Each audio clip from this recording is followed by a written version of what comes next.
they compromised. The American people went to the representatives and said, essentially, we get it. Our country's in shambles. Something's got to happen here. And we're willing to give the power the government seeks. But you've got to give us something. You've got to promise you won't put soldiers in our home in peacetime, won't subject us to unreasonable search and seizure. We want to make sure if we're accused of a crime, we have a jury trial.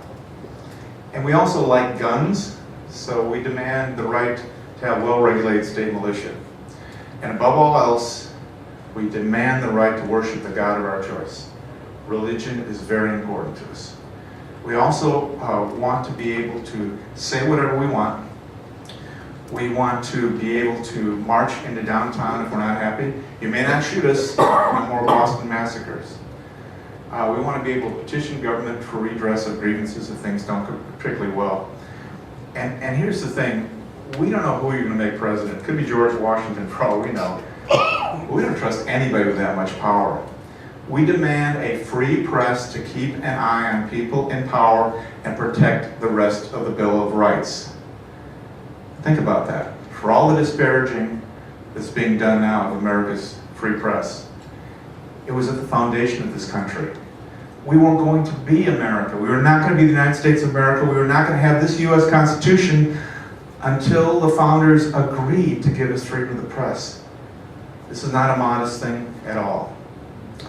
And when you think about that relationship between the government and the people that occurred in the late 1780s when the U.S. Constitution was ratified in exchange for the adoption of a Bill of Rights, it's actually a legal transaction.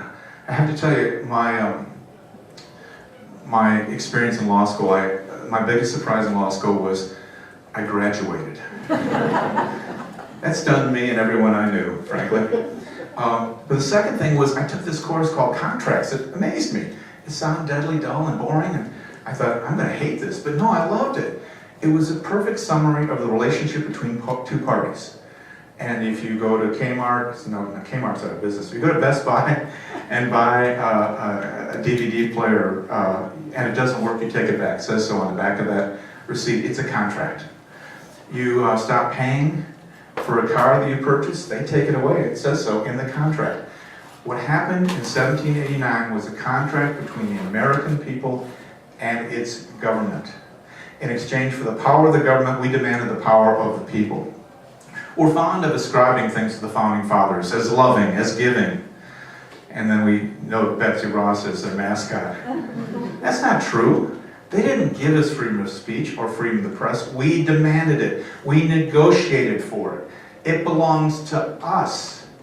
And this notion that the beneficent government gave it to us is nonsense and lulls us to sleep. Because we have to kind of remember every day, somebody somewhere is going to try and take it away from us in dribs and drabs, through fear, through politics, through division, and we cannot allow that to happen. So I am joyful to be in this room tonight with people who clearly care about freedom of the press. But I have to tell you, there's a war on the First Amendment and all of our fundamental freedoms right now. And all of us are on the front lines. I ask you, each day, in any way you can, stand up for a free press.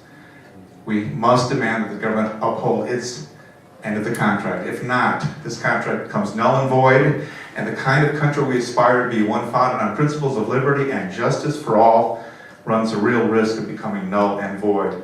We cannot let that happen. Thank you very much.